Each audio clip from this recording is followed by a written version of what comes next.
మీలో ఉండే ఆత్మ మీకు చక్కగా ఈ చెప్పే విషయాన్ని అర్థం చేయిస్తారని కోరుతూ ప్రారంభిస్తున్నాము. ఇప్పుడు చెప్పబోయే విషయము మీకు తొందరగా తెలిసి ఉంటుంది, కాలచక్రము అని.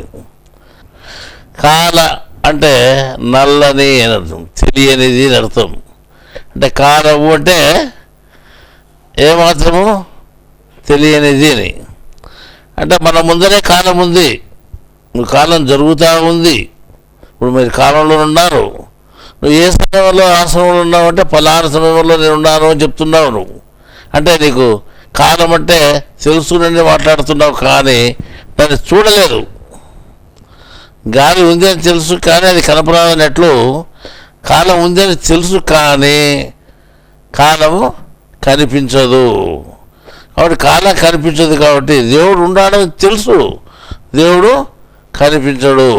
కాబట్టి దేవుణ్ణి ఏదో పోల్చినామంటే కాలముతో పోల్చినాము. అర్థమైందా? దేవుణ్ణి కాలంతో పోల్చినాము. సరే, ఇప్పుడు చక్రము అంటున్నాం. చక్రము అంటే దానికి ఏమన్నా మొదలు అంత్యం ఏమన్నా ఉందా? ఇది మొదలు ఇది చివర అనే దానికి ఏమన్నా గుర్తుపెట్టేదానికి ఉందా? ఎక్కడ ఏళ్ళు పెట్టినా అది మొదలవుతుంది, ఎక్కడ ఏళ్ళు పెట్టినా అది ఇది మొదలు ఇది చివరి అనేదానికి కానీ అవకాశమే లేదనమాట. చక్రము రౌండ్గా ఉంటుంది, గుండ్రంగా ఉంటుంది. ఆ గుండ్రంలో ఏది మొదలు ఏది చివర అని చెప్పడానికి అవకాశం లేదు. దేవుడు అటువంటి వాడే. ఇక్కడ ఉన్నాడు ఇక్కడ లేడు అని చెప్పడానికి అవకాశం లేదు. కాబట్టి దేవుణ్ణి చక్రముతో సమానంగా పోలుస్తున్నాము. టోటల్గా కాలము అని చక్రము అని కాలచక్రముని దేవుణ్ణి మనం మారు పేరుతో పిలుస్తున్నాము. దేవుడు అంటే కనిపించినటువంటి వాడు అని మీకు తెలుసు, వెతకబడేవాడు అని తెలుసు. మళ్ళీ ఆ దేవుడు ఈ కాల రూపంలో ఉన్నాడని మనం చాలామంది చెప్పుకున్నాం ఇంతకుముందు. వాస్తవమే కాల రూపంలో ఉన్నాడు. మళ్ళీ ఆయన మనకు తెలిసేది ఎలా అంటే మనము కాలమైనప్పుడు అదేదో మనకు తెలుస్తుంది. మనం కాలమే కావాలంటే ఏం చేయాలా? నువ్వు కనపడకుండా పోవాలా. నువ్వు కనిపిస్తున్నావు ఇప్పుడు, కాబట్టి నీ దేవుడు తెలియడు. ఒకటే రూల్, నువ్వు కనపడకుండా పోతే ఆ కనపడనివాడు తెలుస్తాడు. నువ్వు కనిపిస్తున్నంత వరకు ఆయన తెలియడు. నువ్వు ఇప్పుడు కనిపిస్తున్నావు కాబట్టి ఆయన తెలియడు. కనిపించకూడదు అంటే ఏం చేయాలి? నీకు ఈ శరీరం ఉండకూడదు. శరీరం ఉంటే నువ్వు ఆవిడ గుర్తుపట్టగలతో పలానా వ్యక్తి మనం చెప్తావు, నువ్వు కనిపిస్తున్నావు అంటారు నేను. కాబట్టి ఈ శరీరం లేకుండా పోయినప్పుడు నువ్వు ఎవరికి కనిపించవు. నువ్వు ఎవరు కనిపించకుండా అయినప్పుడు ఏమవుతావు అంటే నువ్వు కూడా కాలంగా మారిపోతావు. అంటే దేవునిలోకి ఐక్యమైపోతావు, దేవునిగా మారిపోతావు. కాబట్టి అప్పుడు దేవుడు ఎవరో నీకు సులభంగా తెలియబడుతుంది. ఈ విధంగా లెక్కేసుకుంటే దేవుడు జననం లేనివాడు, మరణం లేనివాడు, ఆయన కనిపించినటువంటి వాడు, అదృశ్యంగా ఉండేటువంటి వాడు, దృశ్య రూపంలో లేడు. అటువంటి స్థితి నువ్వు పొందగలిగితే అప్పుడు ఏమవుతుంది? నువ్వు కూడా ఆ దేవుణ్ణి తెలుసుకునే స్థితి వస్తుంది. దేవుణ్ణి తెలుసుకునేదంటే ఏం లేదు, నువ్వే దేవునిగా మారిపోతావు. అప్పుడు నీకు దేవుడు అంటే ఏమో నీకు తెలుస్తుంది. ఇప్పుడు ఏ స్థితిలో ఉన్నావు నువ్వు అంటే నువ్వు జీవాత్మగా ఉన్నావు. ఆత్మని నడిపిస్తూ ఉంది. పరమాత్మ వేరుగా ఉన్నాడు. నువ్వు పరమాత్మనికి ఐక్యం కావాలి అంటే నువ్వు ఆత్మను ఆధారం చేసుకొని ముందుకు పోతే ఆత్మ ద్వారా నువ్వు పరమాత్మ చేరుకోవచ్చు. సరే, ఈ జీవాత్మ నువ్వు ఆత్మని నడిపిస్తూ ఉంది. పరమాత్మ దేవుడుగా ఉన్నాడు. ఆయననే నువ్వు కలుసుకోవాలా, చేరుకోవాలంటే ఆత్మ ద్వారానే సాధ్యమవుతుంది అన్నప్పుడు ఆత్మనే నువ్వు ఆరాధించాలి. ఆత్మనే తెలుసుకోవాలి. ఆత్మజ్ఞానాన్ని నువ్వు తెలుసుకోవాలి. నువ్వు ఏ జ్ఞానాన్ని తెలుసుకోవాలి? పరమాత్మ జ్ఞానాన్ని కాదు, ఆత్మజ్ఞానాన్ని తెలుసుకోవాలి. ఇప్పుడు ఆత్మజ్ఞానము, పరమాత్మ జ్ఞానం 2 రకాల జ్ఞానాలు ఉన్నాయి. అంటే దేవుడు వేరు, దేవునికి జ్ఞానం లేదు, ఆత్మకే జ్ఞానం ఉండేది. దేవుని తెలుసుకునేందుకు అవకాశం లేదు. నువ్వు ఆత్మను తెలుసుకుంటే అవతల దేవుడు తెలియబడతాడు. కాబట్టి ఆత్మను తెలుసుకోవాలంటే ఏం చేయాలంటే ఆత్మను అధ్యయనం చేయాలి, నువ్వు నేర్చుకోవాలి. ఆత్మ అధ్యయననే మనం ఆధ్యాత్మికము అంటున్నాము. నువ్వు ఆధ్యాత్మికం ఎప్పుడైతే తెలుసుకోగలుగుతావో అప్పుడు దాని అవతల ఉన్నటువంటి పరమాత్మ విషయం నీకు తెలియబడుతుంది. అంతవరకు తెలియబడదు. నువ్వు పరమాత్మను చేరుకోవాలి అంటే, పరమాత్మను తెలుసుకోవాలంటే ఏం చేయాలి? నువ్వు నీ శరీరంలో ఉండే 2వ ఆత్మని ఆరాధించాలి. ఇప్పుడు నీ శరీరంలో ఉండే 2వ ఆత్మ ఏమిటి అని అంటే ఎవరికైనా తెలుసున్నది? తెలియదు. ఇప్పుడు మనం తెలుసుకునేది ఎట్లా అంటే, సరే ఒక్కొక్క మతంలో ఆరాధనలు పెట్టినారు, దీన్ని ఇట్లా ఆరాధించుకొని చెప్తున్నారు. అదే ఇప్పుడు హిందువులు ఏం చేస్తున్నారంటే అది ఒక ఆరాధన కాదు, రకరకాల ఆరాధనలు, రకరకాల దేవతలు పూజ చేసుకోమని చెప్తున్నారు. అటువంటి పూజల వలన నీకు ఆత్మ ఏమాత్రము ఆత్మను ఆరాధించినట్టు కాదు, ఆత్మను తెలుసుకున్నట్టు కాదు. కాబట్టి నువ్వు దేవుణ్ణి చేరలేవు. మళ్ళీ ఏం చేయాలి? సరే ఎందుకు వద్దు, క్రైస్తవులు వెళ్ళిపోతాం. వాళ్ళు ఏం చేస్తున్నారు? ఆత్మను ఆరాధిస్తున్నారా అని అంటే, ఆత్మ అనే పదము బైబిల్లో చాలాసార్లు రాయబడి ఉంది. ఆ ఆత్మ అనే పదము అన్ని చిన్న అక్షరాలు రాస్తే ఆత్మ అనేసరికి వచ్చే పెద్ద అక్షరాలు రాసి పెట్టారు. బైబిల్ చూసుకుంటే ఎక్కడైనా కానీ ఆత్మ అనే పదము సరిసమానమైన అక్షరాలతో ఉండదు. అన్ని అక్షరాల్లో, అన్ని వాక్యంలో ఉన్నట్టు అన్ని అక్షరాలు మాత్రం ఉండదు. ఆత్మని ఎక్కడైతే వచ్చిందో అక్కడ అది పెద్ద అక్షరాలతో గుర్తింపబడి వ్రాయబడి ఉంటుంది. అంటే నువ్వు ఆత్మను తెలుసుకో అని అర్థం. కానీ ఈ ఆత్మ అంటే ఎవరో తెలియదు, పరిశుద్ధాత్మ అంటే ఎవరో తెలియదు. మనం ఏం చేస్తామంటే ఆత్మను పరిశుద్ధాత్మగా, పరిశుద్ధాత్మ ఆత్మగా అంత గందరగోళ పరిస్థితి ఏర్పరచుకుంటున్నాము. పలానా వలన ఆరాధించాలనే విషయమే తెలియకుండా పోయింది. ఇంకా ఏమంటున్నారంటే ఆత్మ అనేది మనుషుల్లో మాత్రం ఉంటుంది, జంతువుల్లో ఉండదు అని వాళ్ళు అంటున్నారు. మళ్ళీ ఎక్కడ బైబిల్లో రాయలేదు, కానీ వాళ్ళు చాలామంది క్రైస్తవులు ఆ విధంగా అంటున్నారు. ఈ ఆత్మజ్ఞానం అనేది అంటే వాళ్ళకి ఎట్లా తెలుసునేమో, కానీ ఆత్మ అనేది మనుషులకు మాత్రమే ఉంటుంది, జంతువులకు లేదు అని కూడా చెప్తున్నారు. విన్నాను కొన్ని చోట్ల. సరే వాళ్ళు ఎట్లా అనుకొని, కానీ వాళ్ళు ఆత్మను ఆరాధిస్తున్నారా అని ప్రశ్న వేసుకుంటే ఎక్కడ ఆరాధిస్తున్నారు? ఏదో ప్రార్థన చేస్తున్నారు. మనం చర్చిల్లో యేసు ప్రభువు గురించి ప్రార్థన చేస్తున్నాము అందప్ప ఆ ఆత్మల గురించి మనం ఎక్కడ చింతించలేదు. మరి ఆయన ఏం చెప్పాడు? ఏకాంత సహవాసం ద్వారా నన్ను ఆరాధించండి, నాతో ఏకాంత సహవాసం చేయండి అని చెప్పాడు ఆయన. ఏకాంత సహవాసం అంటే ఏమి అంటే ఆత్మను ఆరాధించడమే ఏకాంత సహవాసము. తర్వాత నీ పొరుగువానిగా నేను ఉన్నాను అన్నాడు. ఆయన ఎవరున్నారు అనే ఆలోచన ఏమాత్రం చేయలేదు. ఈ విధంగా మనం లెక్కేసుకుంటే దాంట్లో ఉన్నతమైనటువంటి జ్ఞానం బైబిల్లో ఉన్నా కానీ ఆ బైబిల్లో ఉండే విషయాలు చాలామందికి తెలియకుండా పోయినాయి. అంటే ఆత్మను ఆరాధించలేదు. సరే ఇట్లా మనం ఒక్కొక్క మతంలో మనం వాళ్ళు చేసే పద్ధతులు ఏమంటే, మామూలు మనుషులేమో దేవుడిని తెలుసుకోవాలని ఉన్నారు, కానీ వాళ్ళ పెద్దలు ఏం చేశారంటే తప్పుదారి పట్టించారు. వాళ్ళకి తెలియకపోగా ఇదే సత్యమైన మార్గం అని చెప్పగా ఆ విధంగా వాళ్ళు ఏం చేస్తారంటే వాళ్ళు చెప్పిన మార్గాన్ని అనుసరిస్తూ ముందుకు పోవడం వలన ఇది దారి తప్పి నడుస్తున్నారు. సరే ఇంకా చివరిగా ముస్లిం సోదరులు లేకపోతే వాళ్ళు ఏం చేస్తున్నారు అని అంటే, వాళ్ళు ముఖ్యమైనది నమాజ్, దేవుని ప్రార్థన.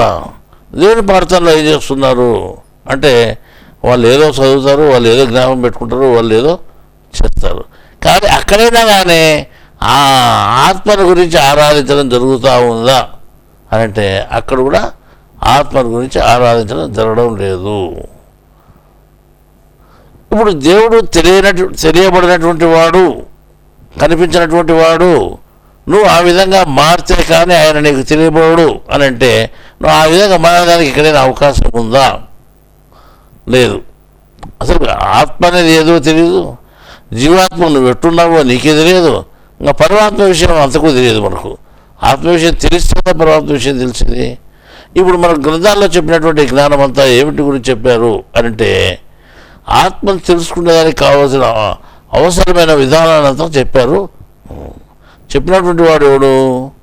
పరమాత్మ. కానీ ఆయన ఏం చెప్పాడు? ఆయన జ్ఞానం ఆయనకే తెలుసు, ఆయనే చెప్తాడు అన్నట్టు ఆయన జ్ఞానాన్ని ఏం చెప్పాడంటే ఆయన చేరుకుంటే విధానం ఏదైతే ఉందో అది చెప్పాడు అన్నమాట. ఆ చెప్పేటప్పుడు ఏం చేస్తాడు అంటే నన్ను తెలుసుకునేటువంటి పద్ధతి ఇది. మీరు ఆత్మను తెలుసుకోగలిగితే నన్ను తెలుసుకోగలరు. ఇంకా ఆత్మను తెలుసుకోగలిగితే అంటే శరీరంలో ఏం జరుగుతూ ఉందో మీరు చూసుకోండి. శరీరంలో ఆత్మ మిమ్మల్ని నడిపిస్తూ ఉంది, మీరు నడుస్తూ ఉన్నారు, మీరు ఈ శరీరంలో ఎక్కడున్నారో చూసుకోండి, శరీరంలో ఏ భాగంగా ఉన్నారో చూసుకోండి, మీ శరీరంలో ఆత్మ ఏ విధంగా మిమ్మల్ని నడిపిస్తుందో చూసుకోండి అని లోపల శరీరంలో మీ దృష్టి పెట్టి చూసుకుంటే కానీ అర్థం కాదు అని చాలా చోట్ల చెప్పడము జరిగింది. ఒక భగవద్గీతలోనే కాదు, ఒక బైబిల్లోనే కాదు, ఒక ఖురాన్లోనే కాదు, 3 గ్రంథాల్లోనూ ఇదే విషయం చెప్పారు. కానీ మనకు ఏమాత్రము వాటి మీద ధ్యాస లేదు. ఎందుకు లేదు అంటే మన పెద్దలు మనకు బోధించినటువంటి వాళ్ళు, మన జ్ఞానం చెప్పినటువంటి వాళ్ళు ఏం చేశారంటే వాళ్ళకి విధానం అర్థం కాక వాళ్ళకి ఏదైతే అర్థమైందో దాన్నే మనకు చెప్పారు. వాళ్ళు ఏదైతే చెప్పినారో దాన్నే మనం ఆచరిస్తున్నాము. దానివల్ల ఏమీ ప్రయోజనం లేకుండా పోయింది, దేవుణ్ణి తెలుసుకోలేకుండా పోతున్నాము. ఏదో ఒక పనిగా మనం చేస్తున్నాం కానీ, ఓ ప్రార్థన అనేది ఒక పనిగా చేస్తున్నాం కానీ అది నువ్వు తెలుసుకునే విధానంగా చేయలేదు. నువ్వు ప్రార్థన చేస్తే నీకేదో లాభం వస్తుందని చేస్తున్నావు కానీ నువ్వు తెలుసుకునే విధానం అనే ధ్యాస ఏమాత్రం లేకుండా చేస్తున్నావు. ఈ విధంగా మనకు ప్రార్థనలో ఎన్నో లోపాలు ఉన్నాయి. హిందువులు ఒక దేవుడిని పెట్టుకొని ఏదో ఒక ప్రతిమను పెట్టుకొని పూజ చేస్తున్నారు. సరే, వాళ్ళు ఏదో ఒకటి హిందువులంటే ఏదో దేవుని పూజ చేయాలా, విగ్రహారాధన చేస్తేనే హిందువు అనేటువంటి మాట కూడా చెప్తున్నారు. అది ధర్మాల్లో ఎక్కడా లేదు. జ్ఞానం అనేది పుట్టినది మొట్టమొదట హిందువులేనే. దాని పేరు హిందూ జ్ఞానము అంటారు. ప్రపంచంలో మొట్టమొదట భారతదేశంలో జ్ఞానం పుడితే అది దక్షిణ దేశంలో పుట్టింది. ఆ దక్షిణ దేశంలో పుట్టిన జ్ఞానం ప్రపంచం అంతా వ్యాపించుకుంది. తర్వాత లేకుండా పోయింది. తర్వాత అది మనకు చెప్పబడింది, ప్రవక్తల రూపంలో చెప్పబడింది, గ్రంథాల రూపంలో చెప్పబడింది. అయితే ఎంతవరకు మనం తెలుసుకున్నాము అని అంటే ఏదో ఆచరణ చేస్తూ మనం మభ్యపడిపోతున్నాం, మనల్ని మనం మోసం చేసుకుంటున్నాం. ఆచరణ మనకు అవసరమా అని ఆలోచన చేయలేదు. నువ్వు చేసే ఆరాధన సక్రమంగా ఉందా అని లెక్కేసుకుంటే అది మనకు అర్థమవుతుంది. ఈ మధ్యలో వజ్రవాక్యాలను గ్రంథం రాస్తాము. ఆ వజ్రవాక్యాలను గ్రంథంలో రెండవ నమాజ్ అని రాస్తాడు. అక్కడే ఉంది, ఇది వాక్యాల్లోనే ఉంది. అంటే దాన్ని మీరు శ్రద్ధగా చేయండి. మీరు ప్రార్థన మందిరంలోకి పోయి నమాజ్ చేసినా పర్వాలేదు, అందరూ గుంపు కూడా ఒక టైం ప్రకారం చేసేటువంటి నమాజ్ చేసినా పర్వాలేదు. కానీ అది అయిపోయిన తర్వాత కూడా మీరు రెండవ నమాజ్ చేయాల్సిన పని ఉంది. అది ఎప్పటికీ జరిగే నమాజు, ఎప్పటికీ జరిగే ప్రార్థన అని ఖురాన్లో చెప్పబడింది. దాని గురించి 57 పేజీలు ఒకే ఒక అంశం మీద రాయబడి ఉంది ఆ గ్రంథంలో. అది చూస్తే పూర్తి క్షుణ్ణంగా మనకు అర్థమవుతుంది. అదేవిధంగా మనకు మిగతా మతస్థుల్లోనేమి, హిందువులేమి, క్రైస్తవులేమి, అన్ని మతాల్లో కూడా మనం అసలైన దైవ జ్ఞానాన్ని తెలియకుండా, ఆత్మ జ్ఞానాన్ని ఏమాత్రం తెలియకుండా మనం ముందుకు పోతున్నాం. కాబట్టి మనం చేసే ఆరాధనలో ఒక్కటి కూడా సక్రమంగా లేదు. కాబట్టి మనకు ఆ జ్ఞానమే తెలియకుండా పోయింది. కాబట్టి మనకు దేవుడు తెలియబడలేదు. మనం ఇట్లే ఉంటాము, ఇట్లే మార్పు చెందుతూ ఉంటాము. కాలం జరిగే కొద్దీ మనం ముసలోళ్ళు అవుతాము. కానీ దేవుడు మాత్రం మనకు తెలియడు. తెలియకుండానే చనిపోతాము. మళ్ళా జన్మ వచ్చిందనుకో మళ్ళీ అదే ప్రయత్నం చేస్తాం, కానీ దేవుడు తెలుసుకుంటే అసలైన మార్గంలోకి మనం పోవడం లేదు. అందువల్ల మీరు ఎట్లా రారు అనే ఉద్దేశంతో దేవుడు ఏం చేశాడంటే ఆయన మనిషిగా పుట్టి మనకు జ్ఞానం చెప్పిపోయినాడు. అనేక మార్లు చెప్పినాడు, కానీ అన్నీ మనకు ఎప్పుడు వచ్చినాడో ఎప్పుడు పోయినాడో మనకు తెలియదు. మనకు తెలిసేటి కొన్ని జన్మలు మాత్రమే అది. సరే, మనం ఇప్పుడు బహుశా ఈ మధ్య కాలంలో మేము కృష్ణుని జన్మ, భగవంతుని జన్మ, ఆయన దేవుడు, ఆ దేవుడు మనిషిగా పుట్టాడు మేము చెప్తే కూడా కొంతమంది హేళన చేసిన వాళ్ళు ఉన్నారు. ఆయన దేవుడు అయితే అట్లనే తిరుగుతాడు, ఇట్లా ఈ పనులు ఎందుకు చేస్తాడు, ఆ పనులు ఎందుకు చేస్తాడు అన్నటువంటి వాళ్ళు చాలామంది ఉన్నారు. ఏ పనులన్నా చేయని ఆ పనులు ముఖ్యమా, చెప్పిన జ్ఞానం ముఖ్యమే మీకు అని అంటే చెప్పిన జ్ఞానం ముఖ్యం కాదు, కానీ చేసిన పనులే ముఖ్యం అనుకుంటున్నారు మనుషులు. చేసిన పనులు అతను కనుక్కోకుండా ఉండేదానికి ఆయన ఏమైనా చేస్తాడయా, చెప్పిన జ్ఞానం మీరు చూసుకోండి అంటే లేదు, మాకు చేసిన పనులే ముఖ్యం, చెప్పిన జ్ఞానం ముఖ్యం కాదు అంటున్నారు. వాళ్ళు వదిలేస్తారు. చెప్పిన జ్ఞానమే ముఖ్యం అనుకున్నటువంటి వాళ్ళు ఏం చేస్తారంటే జ్ఞానం ప్రకారం ఆచరణ చేస్తున్నారా అని చూస్తే అది ఆచరణ చేయడం లేదు. చేయకపోతే ఏం చేస్తున్నారు, వాళ్ళని ఇబ్బంది పాలు చేసేదానికి పూనుకుంటున్నారు. భగవద్గీత అదే పని దేవుడు చెప్పాడు, నేను మనిషిగా వచ్చి పుడితే నన్ను అవమానం పాలు చేస్తారు ఈ మనుషులు అని కూడా ఒక శ్లోకంలో చెప్పడం జరిగింది. ఈ రకంగా ఇటువంటి ఇబ్బందులు పడేదానికంటే ఊరికే చెప్పిపోయేది మంచిది. ఏం చేసినట్టే కృష్ణుడిగా వచ్చినప్పుడు ఏం చేసినాడు ఆయన, ఎవరికి తెలియకుండా 126 సంవత్సరాలు బతితే ఎవరికి తెలియకుండా యుద్ధ సమయంలో పోయి ఒకే ఒకరికి దొంగచాటుగా ఒక 5 నిమిషాలు జ్ఞానం చెప్పినాడు. అంత తప్పంటే ఎక్కువ చెప్పలేదు. ఎక్కువ చెప్తే ఇక్కడ ఇబ్బంది అనే ఉద్దేశంతో చెప్పినాడు. మళ్ళీ ఏం కథ ఏమో మనకు తెలుసు, కానీ ఆ రకంగా ఆయన చెప్పినాడు. ఇంకా తర్వాత యేసుగా వచ్చిన ఆయన 2 సంవత్సరాల 3 నెలల కాలం ఆయన జ్ఞానం చెప్పినాడు. అంటే తన 33 ఏట ఆయన చనిపోవడం జరిగింది. 30 సంవత్సరాలు ఆయన మామూలుగా జీవితం గడిపి 30 సంవత్సరాల తర్వాత ఆయన ఆ జ్ఞానం చెప్పేదానికి మొదలు పెట్టాడు. ఆయన జ్ఞానం చెప్పేదానికి, ప్రజల్లో జ్ఞానం చెప్పేదానికి మొదలు పెడితే ఆయన ఈ ఊర్లో ఒక రోజు, ఆ ఊర్లో ఒక రోజు, ఇట్లా ఊర్లు తిరుగుతూ ఒకే ఊర్లో ఉంటే ఇబ్బంది పెడతారని ఊళ్ళో చెప్పేది అక్కడి నుంచి ఇంకో చోటుకు పోయేది, అక్కడి నుంచి ఇంకో చోటుకు పోయేది. ఈ విధంగా ఆయన తిరుగుతూ జ్ఞానం చెప్పినా కానీ ఆయన ఇబ్బంది పెట్టి లాస్ట్కు ఆయన మరణానికి కారణమైనారు మనుషులు. ఆయన చెప్పిన జ్ఞానం చెప్పి 3 సంవత్సరాలు కూడా పూర్తి చెప్పలేదు, 2 సంవత్సరాల 3 నెలలు మాత్రమే ఆయన జ్ఞానం చెప్పాడు. ఆ కొద్దిపాటి సమయంలోనే ఆయన అనేక ఇబ్బందులు పాలు చేసి ఆయన చెప్పిన జ్ఞానం అర్థం కాకుండా ఆయన విచిత్రంగా భావించి, చెడువానిగా భావించి, ఆయన ఉంటే ప్రజలకు నష్టము, సంఘానికి నష్టము అని ఆయన చిత్రహింసలు పాలు చేసి చంపేయడం జరిగింది. ఇవన్నీ జరిగిన చరిత్రలో ఉన్నాయి. ఇప్పుడు మనకు మొట్టమొదటి దేవుడు భూమి మీదుగా తీసుకున్నటువంటి జన్మల గురించి మనం ఈ మధ్యకాలంలో ఒక గ్రంథం రాస్తాం, అంటే రావణ బ్రహ్మ అని. మన రావణ బ్రహ్మ అనే గ్రంథంలో ఏం చేశాడంటే దేవుడు మనిషిగా వస్తే గుర్తించడానికి అవకాశం లేదు అని చెప్తూనే కొన్ని ఎక్కడో కూడా కొంత అవకాశం ఉంటుంది అని చెప్పి. ఎందుకంటే నేను పూర్తి తెలియకుండా పోతే వచ్చిన వాళ్ళ విషయమే తెలియకూడదు. కాబట్టి ఎవరైనా ఒకరు తెలివైన వాళ్ళు, భక్తి కలిగినటువంటి వాళ్ళు గుర్తించడానికి అవకాశంగా కొన్ని గుర్తులు ఉంటాయి అని చెప్పాము. అది ఏమి అంటే బాగా తెలిసేటువంటిది ఒకటి ఏది, ఎక్కడైతే ధర్మాలు తెలియబడుతున్నాయో, ఎప్పుడైతే అసలైన దైవ జ్ఞానం బోధించబడుతూ ఉందో అక్కడ దేవుడు మనిషిగా భూమి మీదకి వచ్చినాడు అని తెలియబడుతుంది. కానీ మాయ అనేది ఏం చేస్తుందంటే అక్కడ కూడా ఆయన తెలియబడకుండా చేసేదానికి ఎన్నో రకాల ప్రయత్నం చేసి, అంటే ఆయన పెంచిపోయించినటువంటిది మాయ, ఆయనే మాయను అడ్డం పెట్టుకొని తనను గుర్తుపట్టకుండా చేసుకున్నాడు. సరే, ఇప్పుడు మనం ఆయన ధర్మాలను తెలియజెప్తే మనం కనుక్కోగలిగేటువంటి స్తోమత ఉంది.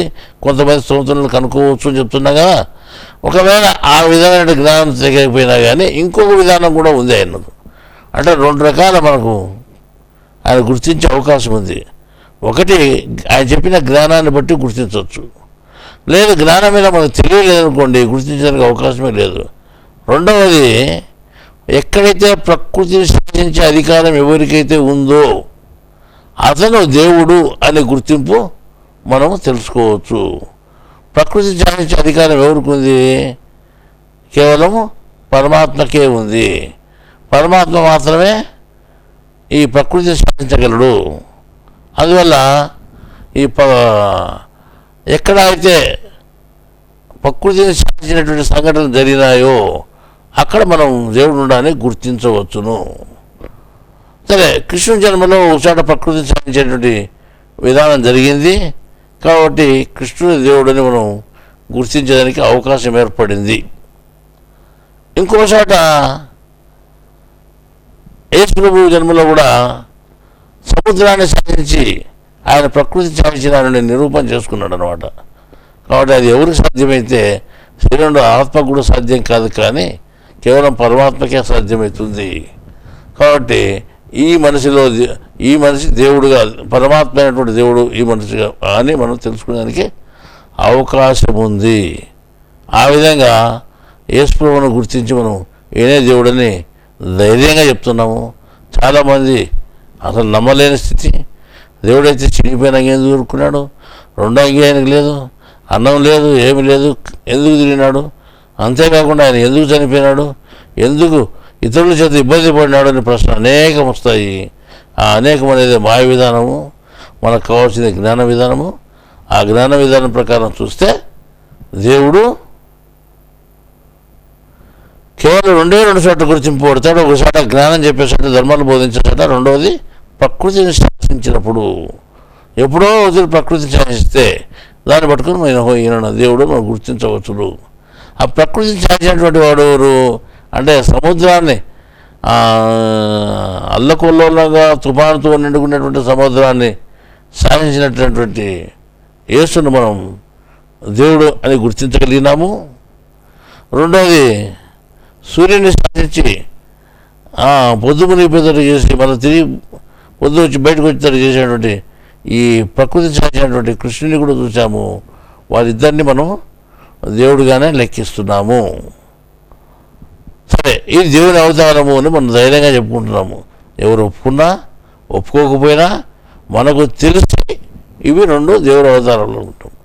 సరే, ఆ దేవుడు అనేక మార్లు భూమి మీదకి వచ్చాడు, అనేక మార్లు జ్ఞానం చెప్పాడు అని మనకు గుర్తుంది. కానీ ఎప్పుడు వచ్చినాడు, ఎప్పుడు చెప్పినాడు, ఏ సందర్భంలో వచ్చినాడు, ఏ సందర్భంలో చెప్పినాడు అని మనకు ఏమాత్రం తెలియదు. కానీ ఈ రెండు జన్మలు సూచనగా మనకు తెలియబడినాయి. ఇంకా ఇది కలియుగంలో ఒకటి, ద్వాపరంలో ఒకటి జరిగితే త్రేతాయుగంలోనూ కృతయుగంలోనూ ఏమన్నా జరిగినటువంటి సంఘటనలు చూస్తే త్రేతాయుగంలో కూడా రావడం జరిగింది. కృతయుగంలో మొట్టమొదటి జ్ఞానం ఆకాశవాణి నుంచి బోధించడం జరిగింది. ఆ కృతయుగమంతా జ్ఞానం ప్రచారం అయిపోయి ప్రపంచమంతా వ్యాపించి ఆ వ్యాపించినటువంటి జ్ఞానం త్రేతాయుగం వచ్చేసరికి అది ఏమైపోయింది అంటే త్రేతాయుగం మధ్యకాలంలో వచ్చేసరికి అది లేకుండా పోయింది. కాబట్టి త్రేతాయుగంలో దేవుడు మళ్ళా తిరిగి మనిషిగా పుట్టి తిరిగి ఆ జ్ఞానాన్ని ప్రజలకు బోధించవలసిన అవసరం వచ్చింది. సరే, దేవుడు బోధించడమే కాకుండా ఆ రోజు మొట్టమొదటి వచ్చినటువంటి దేవుడి అవతారము జ్ఞానం చెప్తే ఆ జ్ఞానం విన్నటువంటి వాడు మోక్షం పొందడం కూడా జరిగింది. ద్వాపరయుగం వచ్చేంత వరకు అటువంటి వాళ్ళు ఎవరు కూడా మోక్షం పొందలేదు. త్రేతాయుగంలో ఒకే ఒక వ్యక్తి మోక్షం పొందినాడు, అతడే జనక మహారాజు. ఆ జనక మహారాజు పేరునే భగవద్గీతలో ద్వాపరయుగంలో శ్రీకృష్ణుడు చెప్పినాడు. కర్మయోగం ఆచరించి జనకుడు మోక్షం పొందినాడు అనే విషయాన్ని ఇక్కడ భగవద్గీతలో కూడా చెప్పడం జరిగింది. మన జనకుడు మోక్షం పొందినాడంటే ఆయనకు ఒక గురువు ఉండాలి కదా. అంటే ఒక యుగ పర్యంతం మళ్ళీ రెండో యుగం వచ్చే వరకు ఎవడో మోక్షం పొందలేదంటే మన అసలు మోక్షం పొందాలంటే ఎంతో పెద్ద గురువు ఉంటే కానీ ఆయన జ్ఞానం చెప్పింటే కానీ ఆయన కర్మయోగాన్ని ఆచరించి మోక్షం పొందినాడు అని లెక్కేస్తే త్రేతాయుగంలో రావణ బ్రహ్మ, సాక్షాత్ రావణ బ్రహ్మే ఆయన గురువుగా ఉన్నట్టు మనకు తెలుస్తోంది. ఆయన గురువుగా చేసినటువంటి జనమహారాజు ఆయన మోక్షం పొందడం జరిగింది. మన రావణ బ్రహ్మ అంత పెద్ద జ్ఞానం చెప్పేదానికి ఆయన ఎవరు అని అంటే ఆయన కూడా దేవతలను నవగ్రహాలను శాసించి ఒక దారిలో పెట్టినటువంటి వాడు కాబట్టి మిగతా దేవతలంతా ఆయన నమస్కారం చేసినారు కాబట్టి ప్రకృతిని శాసించే శక్తి ఆయనకు వచ్చింది కాబట్టి, నవగ్రహాలను శాసించినాడు కాబట్టి ఆయన్ను మనము దేవుని అవతారంగా లెక్కించుకోవచ్చు. ఆయన అవతారంగా లెక్కించుకుంటే చాలామందికి ఎబ్బెట్టుగా ఉంటుంది, ఓర్పు లేనితనంగా ఉంటుంది, జీర్ణించుకోలేరు. ఎందుకంటే ఆయన దుర్మార్గునిగా, నీచునిగా, పనికిమాలునిగా లెక్కేసినారు మనుషులు. అంటే ఆయన దైవావతారం మనం అంటే లేదు పనికిమాల అవతారం అనే లెక్కలు చెప్తున్నారు. అట్లా ప్రచారం చేశారు. కానీ ఈరోజు కూడా ఆయన బొమ్మను పెట్టి కలుస్తున్నారు. అయినా కానీ మనము అటువంటి పరిస్థితుల్లో ఉన్నటువంటి వాడిని కూడా మనం ఏం చేస్తున్నామంటే, మనం ఆయన చెప్పిన జ్ఞానాన్ని బట్టి, ఆయన ప్రకృతి సాధించిన విధానాన్ని బట్టి మనం ఏం చెప్తున్నామంటే, రావణ బ్రహ్మ కూడా భగవంతుడే. బ్రహ్మ అంటే పెద్దవాడు, పెద్ద అదే. ఏం పెద్ద అంటే రావణ బ్రహ్మ అంటున్నాం. ఊరినే రావణ బ్రహ్మ అంటే లేదు, భగవాన్ రావణ బ్రహ్మ అని చెప్పినాం అనమాట. ఆ గ్రంథం కూడా ఈ మధ్యకాలంలో రాయడం జరిగింది. అనేక టెన్షన్లు, అనేక మానసిక ఆలోచనలు ఉంటూ కూడా ఈ బయట జరిగే సంఘటనల్లో మనం ఇబ్బంది పడుతూ కూడా ఆ గ్రంథాన్ని రాయడం జరిగింది. అయినా మీరు ఆ గ్రంథాన్ని బహుశా చదివే ఉంటారనుకుంటాను. చదవకపోతే చదవండి, చాలా బాగుంది. ఇప్పుడు మన రావణ బ్రహ్మ దేవుడిగా పుట్టి ఏం చేసినాడంటే, కృష్ణుడు మాదిరి ఏదో 2 నిమిషాలు జ్ఞానం చెప్పిపోలేదు. ఆయన యేసుప్రభు 2.5 సంవత్సరాలు జ్ఞానం చెప్పిపోలేదు. ఆయన జీవిత పర్యంతరం ఆయన జ్ఞానం చెప్పినాడు. ఎవరు ఆయన ఏమీ చేయలేకపోయినారు. ఆయన బతికిన కాలం ఎంత? 100 సంవత్సరములు. కృష్ణుడు 126 సంవత్సరాలు బతికితే రావణ బ్రహ్మ 100 సంవత్సరాలు బతికినాడు. 85 సీతా స్వయంవరం వరం ఎప్పుడు జరిగింది అంటే, ఆయనకి 85 సంవత్సరాల్లో సీతా స్వయంవరం జరిగింది. ఆయన సీత ఎత్తుకొని పోయినాడు 14 సంవత్సరాలు. మనం తిరిగి లెక్కేస్తే మనము 99వ సంవత్సరంలో ఆ సీతను తీసుకొని పోవడం జరిగింది. మళ్ళీ 10 నెలలు ఆయన సంరక్షణలో పెట్టుకున్నాడు. 10 నెలల తర్వాత యుద్ధం జరిగింది. ఆ యుద్ధంలో ఆయన చనిపోయినాడు. అప్పటికి ఖచ్చితంగా 100 సంవత్సరాలు జరుగుతున్నాయి. 100 సంవత్సరంలో ఆయన చనిపోయినాడు. అందువల్ల ఆయన చనిపోవడము ఈ విధంగా ఉంది. 100 సంవత్సరాలు చనిపోయినాడు. మళ్ళీ ఆయన భగవంతుడు అని అంటున్నాము. ఏదో మా లెక్కచారం పేరు భగవంతుడు అంటున్నాము. అనడమే కాకుండా ఏం చేశాడంటే, ఆయన ఎక్కడైతే అధర్మాలు ఉన్నాయో, ఎక్కడైతే అధర్మ ఆచరణ జరుగుతూ ఉందో ఆ అధర్మ ఆచరణ పూర్తి ఖండించినాడు. అప్పటి కాలంలోనే ఆయన విమానం ఉండేది. ఈ లంకా రాజ్యం కూడా మొట్టమొదటి ఆయన పుట్టక పూర్వం ఈ భారతదేశంలో భాగంగా ఉండేది. ఆయన పుట్టినప్పుడు జరిగిన తుఫాను వల్ల సునామీ ఏర్పడి అది కొంత దూరం మధ్యలో నీళ్ళు వచ్చిన దానివల్ల అది లంక ఓ భాగంగా ఏర్పడిపోయింది. దాని పేరు శ్రీలంక అని పేరు వచ్చింది. అప్పుడు శ్రీలంక అని పేరు దేనికి వచ్చిందంటే, ప్రపంచంలో 194 దేశాల్లో ఒకే ఒక దేశానికి శ్రీలంక అని పేరుంది. ఏ దేశానికి శ్రీ అనే పేరు లేదు. భారతదేశానికి కూడా, పక్కలో ఉండే భారతదేశానికి కూడా శ్రీ అని పేరు లేదు. శ్రీ అంటే మోక్షానికి గుర్తు, శుభకరమైంది. మన మోక్షానికి గుర్తైనటువంటి శ్రీ ఆ లంకకి ఏర్పడింది రావణ బ్రహ్మ పుట్టుకతో. అంత గొప్పని మనం ఈరోజు పనికిమాలోడు అంటున్నామంటే మనం ఎంత పనికిమాలోడో మీరు ఆలోచన చేసుకోండి. అట్లా పరిస్థితి ఉంది మనకు. అందువల్ల ఆయన మళ్ళీ పుట్టి ఆయన ఉన్న ప్రదేశానికి స్త్రీ అనేటువంటి గొప్పతనం ఏర్పడేదని చేసి ఆయన జ్ఞానాన్ని చెప్పినాడు. ఆయన జ్ఞానము ఆవిడ చాలా వెలుగుతో ప్రకాశించేది. ఆయన జ్ఞానం చెప్పడమే కాకుండా దక్షిణ భారతదేశంలో కూడా తన విమానంలో సంచరిస్తూ ఎవరైనా అధర్మ ఆచరణ చేస్తుంటే వాడు శిక్షించేవాడు. అధర్మాల్లో ఒక అధర్మం ఏది? యజ్ఞాలు చేయడం పెద్ద అధర్మము. ఇప్పుడు ఇంతకుముందు కానీ ఇప్పుడు కానీ పెద్ద ఆచరణ ఏది? అధర్మాచరణ. ఏం చేస్తున్నాము మనం? యజ్ఞాలు చేయడమే అధర్మాచరణ. యజ్ఞాలు చేయడం అధర్మాచరణ అంటే చాలామంది కోపం రావచ్చు. ఎందుకంటే యజ్ఞాలు మంచివి, పవిత్రమైనవి అని ఎంత డబ్బులు పెట్టి ఖర్చు పెట్టి పెద్ద పెద్ద పేరు మంది స్వామీజీలతో చేస్తూ ఉంటే ఈరోజు యజ్ఞాలు అధర్మాచరణ అనడం చాలా విరుద్ధము అనేటట్టు ఉంటుంది. అయినా కానీ అవి వాస్తవంగా భగవద్గీతలో చెప్పినట్టు, రావణ బ్రహ్మ మొట్టమొదటే చెప్పినట్టు యజ్ఞాలు అంటే అధర్మాచరణ. ఈ యజ్ఞాలు అంటే ఎవరైతే చేస్తున్నారో వాళ్ళందరినీ చిత్రహింసలు పెట్టి కొట్టేవాడు, అయినా తన బట్టలతో కొట్టించేవాడు. ఎవడో యజ్ఞాలు చేస్తే ఇంకొకరు చంపేస్తాడు, బెదిరించేవాడు అనమాట. అధర్మాచరణ మీరు చేయొద్దండి, మీరు జ్ఞానం తెలుసుకోండి, యోగం ఆచరించండి అంటే వీళ్ళు యజ్ఞాలు చేసేవాళ్ళు చాలామంది. అప్పుడు ఆ రకంగా జరిగింది. ఆయన ఎవరిని యజ్ఞాలు చేసేవాళ్ళని ఎక్కడ చూసినా కానీ వదిలిపెట్టకుండా కొట్టాడు అనమాట. ఇప్పుడు మనం పాత సినిమాల్లో ఎక్కడైనా చూస్తుంటాం, యజ్ఞాలు చేసేవాళ్ళను రావణ బ్రహ్మ దూతలు ఈ రాక్షసులు వచ్చి అంత చెడబెట్టినారు అని. సరే, విశ్వామిత్రుడు యజ్ఞం చేయదలిచినాడు. అప్పుడు యజ్ఞ రచన కోసము రావణ్ణి పిలుచుకొని పోయినాడని కూడా చెప్తుంటారు. అంటే యజ్ఞాలు ఆ కాలంలో చాలా, అంటే అజ్ఞానం ప్రబలిపోయి అధర్మాలు పూర్తి పెరిగిపోయి యజ్ఞాలు ఎక్కువ మంది చేసేవాళ్ళు అనమాట. ఈరోజు కూడా అది మంచి పని అంటే యజ్ఞం చేస్తారు. ఈరోజు కూడా అది అలవాటుగా ఉంది. మళ్ళీ అటువంటి యజ్ఞాలంతా ఆ రోజు లేకుండా చేసినటువంటి వాడు రావణ బ్రహ్మ. ఆయన ఏం చేశాడంటే, ఒక కాలంలో రావణ బ్రహ్మగా ఉన్నాడు. కాలం అనేది ఎప్పటికీ ఉంటుంది. కాలం అనేది అప్పుడు ఉంది, ఇప్పుడు ఉంది. త్రేతాయుగంలో ఉంది, ద్వాపరయుగంలో ఉంది, కలియుగంలో ఉంది, కృతయుగంలో కూడా అదే ఉంది. ఆ కాలం అనేది చక్రం వలె తిరుగుతూ ఉంది. అంటే ఒక్క నిమిషము ఆగకుండా జరిగిపోతూ ఉంది. జరిగిపోయిన నిమిషం కానీ సెకండ్ కానీ తిరిగి రాదు. ఈ రకంగా మీ జీవితాలు జరిగిపోతున్నాయి. జరుగుతూ జరుగుతూ జరుగుతూ జరుగుతూ మొట్టమొదటి మీసాలు లేకుండా పుట్టిన పిల్లల తర్వాత కొంతకాలానికి మీసాలు వస్తున్నాయి. ఆ మీసాలు పెద్దగా అవుతున్నాయి, మళ్ళీ పెద్దగా తెల్లగా అవుతున్నాయి. ఆ తెల్లగా పూర్తి ముసుగులు అయిపోయి చనిపోవడం కూడా జరుగుతూ ఉంది. అంటే కాలచక్రంలో జరిగేటువంటి పని ఇది. కాలం జరిగే కొద్దీ మీలో మార్పు వస్తుంటుంది శరీరంలో. కానీ కాలం జరుగుతూ కొద్దీ నా వల్ల మార్పు వస్తుందని చాలామంది గుర్తించడం లేదు. కాలం అనేది ఒక క్షణం కూడా ఆగకుండా తిరుగుతూ ఉంది.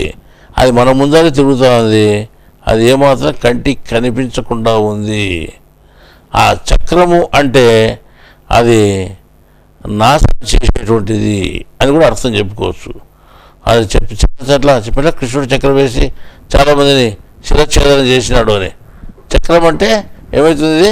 మార్పు చెందింపజేసేటువంటిది అని, మార్పు చెందుతూ ఉండేది అని అర్థం. అది ఏం చేస్తుందంటే, ఒకప్పుడు ఉండేవాళ్ళను మళ్ళీ తర్వాత లేకుండా చేస్తూ ఉంటుంది. చక్రంలో, కాలచక్రంలో ఎంతోమంది వస్తున్నారు, ఎంతోమంది పోతున్నారు. ఈ చక్రంలో ఎంతమంది వచ్చినా పోయినా కానీ లాస్ట్కు జ్ఞానం అనేది ఒకటే అని దేవుడు మనకు తెలియజెప్పాడు. అయినా కానీ ఆ జ్ఞానాన్ని గురించి మనం ఏమాత్రము పట్టించుకోవడం లేదు. మన పని మనం చేస్తున్నాము. హిందువులంతా ఏం చూస్తున్నారు? యోగము అనేది ఆచరించడం లేదు, ధర్మాచరణ ఆచరించడం లేదు, అధర్మాచరణ చేస్తున్నారు. రకరకాల పూజలు, రకరకాల యజ్ఞాలు, రకరకాల ఆరాధనలు చేస్తున్నారు. దేవతల పూజలు చేస్తున్నారు, అనేక రకమైన దేవతల పూజలు చేస్తున్నారు. కానీ దేవతలు అంటే వాళ్ళు మనలాంటి వాళ్ళే, కానీ కనిపించినటువంటి మనుషులు వాళ్ళు, కనిపించే మనుషులు మనము. మనకంటే వాళ్ళు గొప్పవాళ్ళు కాదు. నువ్వు పొరపాటు వాళ్ళు గొప్పవాళ్ళను నువ్వు పూజిస్తున్నావు. నువ్వు కనిపించే దయ్యాన్ని అయితే వాళ్ళు కనపడిన దయ్యాలు అని దేవుడు పేరు పెట్టి చెప్పాడు ఒకట. అలాగైనా అట్లా అనవసరంగా మనతో సాటిగా ఉన్నటువంటి దేవతలు మనం మొక్కడం ఎందుకు? వాళ్ళతో మన మొక్కకపోతే మళ్ళీ పార్టీ మారినట్టు నాకు ముక్కడం, వాని ముక్కడం, ఇంకోని ముక్కిన అని మళ్ళీ వాళ్ళు కచ్చగట్టి మన మీద ఇబ్బంది పెట్టడం, ఇవన్నీ జరుగుతూ ఉంటాయి. ఇటువంటి ఇబ్బందులు పడేదానికంటే అసలైన జ్ఞానం తెలుసుకొని దేవుణ్ణి ఆరాధించడం గొప్పగా ఉంటుంది. అదే యోగము అని మనం తెలుసుకోవాలి. ఈ యోగ మార్గాన్ని అవలంబించుకోకుండా మనం ఏం చేస్తామంటే పక్క విషయాల మీదకి మనం పోతున్నాము. అంటే ఇతరులు చెప్పిన విషయాల మీదకి మనం పోతున్నాము. క్రైస్తవులు ఎవరైనా కానీ నీ పొరుగు వాడిని ప్రేమిస్తున్నావా? నీ పొరుగు వాడిని ప్రేమించమని బైబిల్లో చెప్తే క్రైస్తవులు ఎవరన్నా ప్రేమిస్తున్నారా? నీ పొరుగువాడిని ప్రేమిస్తున్నావా? నీ పొరుగువాని గురించి నువ్వు ఆలోచన చేసినావా? చెప్పండి, చెబుతుందండి. పొరుగువాని గురించి ఆలోచన చేసినావా? చేయలేదు. పొరుగువాని గురించి చేయలేదు. నేను క్రైస్తవులు అడిగితే ముస్లిం నువ్వేది చేకుతావా? అది పొరుగువాని గురించి నువ్వు ఆలోచన చేయడం లేదు. ఇంకా వెనకాల ముస్లింలు ఉన్నారు, వాళ్ళు లోపల ఉండే ఆత్మ గురించి ఆలోచన చేస్తున్నారు. లేదు, బయట అల్లా బయట ఉన్నాడు అనుకుంటున్నారు. బయట చూస్తున్నాడు అనుకుంటున్నారు. కానీ అల్లా విషయం పూర్తి తెలియకనే, అల్లా అనువరణం వ్యాపించున్నాడు అనే విషయం తెలియకనే ఆ పైన ఏడో ఆకాశంలో అంటాడు. ఏడో ఆకాశం అంటే ఉండేది ఒకటే ఆకాశమే, ప్రపంచానికి అంతా కలిసి ఒకటే ఆకాశమే. ఏడో ఆకాశం లేనే లేదు అసలు. ఏడో ఆకాశం చెప్పినా అంటే ఏమని అర్థం?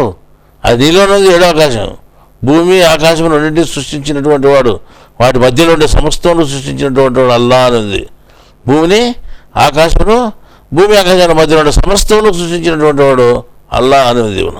అంటే భూమి అంటే ఏమి, ఆకాశం అంటే ఏమి, వాటి మధ్యలో ఉండేది ఏమి, ఈ సమస్తం అంటే ఏమైనా తెలుసుకోగలిగినప్పుడు అల్లాని గురించి మనం తెలుసుకోగలుగుతాము.